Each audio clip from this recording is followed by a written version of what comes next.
প্রতি বছর শুষ্ক মৌসুমে অপরাধী চক্র সুন্দরবনে আগুন লাগিয়ে বনের ব্যাপক ক্ষতি করছে। বারবার অগ্নিকাণ্ডের ঘটনায় বন বিভাগের তদন্তে এক শ্রেণীর লোকালয়ের অপরাধ চক্র জড়িত বিষয়টি উঠে আসে। এবার যাতে সুন্দরবনে কোনো প্রকার অগ্নিকাণ্ডের ঘটনা না ঘটে সেজন্য বন বিভাগ সতর্ক অবস্থায় রয়েছে। বন বিভাগ জানায়, বাগেরহাটের মোংলা, শরণখোলা ও মোড়লগঞ্জ উপজেলার বন সংলগ্ন পূর্ব সুন্দরবন বিভাগের জিউদারা, চিলা, জয়মনি, কপিলমুনি ও কটকাসহ প্রবেশপথে বিড়ি, সিগারেট ও দাহ্য পদার্থ নিয়ে প্রবেশ করতে পারবে না জেলে, বাওয়ালি ও স্থানীয়রা। এছাড়া এসব এলাকায় যাতে কোনো অপরাধী আগুন ধরাতে না পারে সেজন্য সতর্ক অবস্থা রয়েছে বন বিভাগ। প্রতিদিনই ঝুঁকিপূর্ণ লোকালয়ে মাইকিং ও লিফলেট বিতরণ করা হচ্ছে। এলাকার সচেতন মহলও বন বিভাগের সাথে এই কাজে অংশ নিয়েছেন। নিষেধাজ্ঞা অমান্যকারীদের বিরুদ্ধে আইনগত ব্যবস্থা নেওয়ার দাবি তাদের। সুন্দরবন আমাদের মায়ের মতন। সুন্দরবন আমাদের বাঁচায়।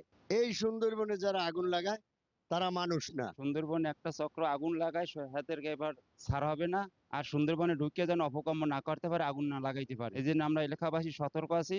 সুন্দরবনে ফরেস্ট বিভাগও সতর্ক আছে। প্রতি বছর এই সুন্দরবনে মানুষে আগুন লাগায়। এবছর বন বিভাগের লোকের সাথে আমরা সকলে আছি, যাতে এই বন বিভাগে আর আগুন লাগাতে না পারে। সুন্দরবন সুরক্ষায় আমাদের বন বিভাগ কঠোর অবস্থানে আছে, যাতে করে ওই দুষ্কৃতিকারীরা বনে প্রবেশ করতে না পারে।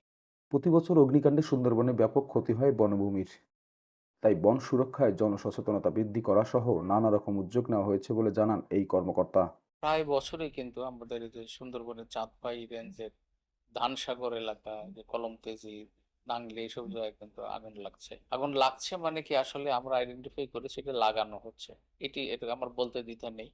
এবং আমরা সেই জন্যই কেন লাগানো হচ্ছে সেগুলো আমরা আইডেন্টিফাই করেছি, এবং কারা, কোন শ্রেণীর লোকজন এগুলো করে। তো এইটি দমনের জন্যই কিন্তু আমরা শুধু মাইকিং নয়, আমরা লিফলেট বিতরণ এবং শুক্রবারে এই সুন্দরবন সংলগ্ন এই যে আগুন লাগা প্রবণ এলাকায় যেসব মসজিদ আছে, জামে মসজিদ, যেখানে শুক্রবারে নামাজ হয়, নামাজের সময় ইমাম সাহেবদেরকে দিয়েও আমরা কথাগুলো বলাচ্ছি। এইটা আসলে আগুন লাগানোর যে সময় অন্তত এপ্রিল মাস পর্যন্ত আমরা এটা চালিয়ে যাব।